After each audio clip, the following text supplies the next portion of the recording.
আপনাদের ভালোবাসায় সারা জীবন আবদ্ধ ছিলাম, সারা জীবন থাকতে চাই। আপনাদের খেদমত করার সুযোগ আল্লাহ রাব্বুল আলামিন যদি দেন, তাহলে এটাই হবে আমার জন্য জীবনের সবচেয়ে বড় পাওয়া। জীবনের শেষ মুহূর্ত পর্যন্ত এই দেশের মানুষের সেবা করার তৌফিক আল্লাহ রাব্বুল আলামিন প্রদান করুন, এই মোনাজাত করি। পেকুয়া উপজেলার আমার নির্বাচনী প্রচারণার শুরুতেই আমি এই জায়গায় দাঁড়িয়ে আপনাদের সাথে কথা বলে আজকে শুরু করছি।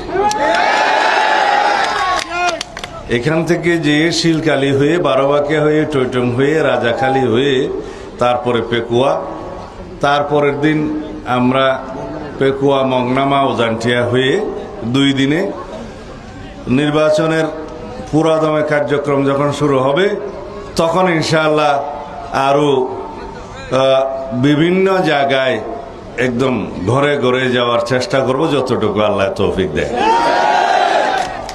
তার আগে আমার একটা অনুরোধ, আপনারা সবাইকে আমাদের পক্ষ থেকে, দানের শীষের পক্ষ থেকে, দেশনেত্রী বেগম খালেদা জিয়ার পক্ষ থেকে, আমাদের নেতা জনাব তারেক রহমানের পক্ষ থেকে একটি সালাম পৌঁছে দিবেন ঘরে ঘরে। দিবেন তো? সবাইকে দানের শীষের পক্ষে সালাম পৌঁছে দিবেন।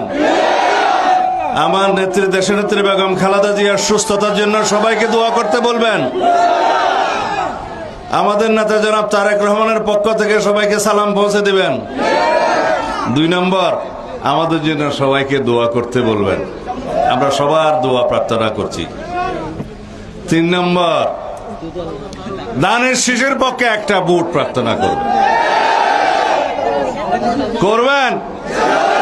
2 হাত তুলে ইনশাআল্লাহ। এই দেশের মাটি, এই দেশের মানুষ আমার প্রাণের মধ্যে। আপনারা জানেন ইনশাআল্লাহ আগামীতে জনগণের সমর্থনে, আল্লাহ রাব্বুল আলামিনের অশেষ রহমতে যদি বিএনপি রাষ্ট্র পরিচালনার দায়িত্বপ্রাপ্ত হয়, সরকার গঠন করে, তাহলে এই পেকুয়া চকরিয়া যত যা কিছু উন্নয়ন আছে ইনশাআল্লাহ ভরপুর উন্নয়ন হবে।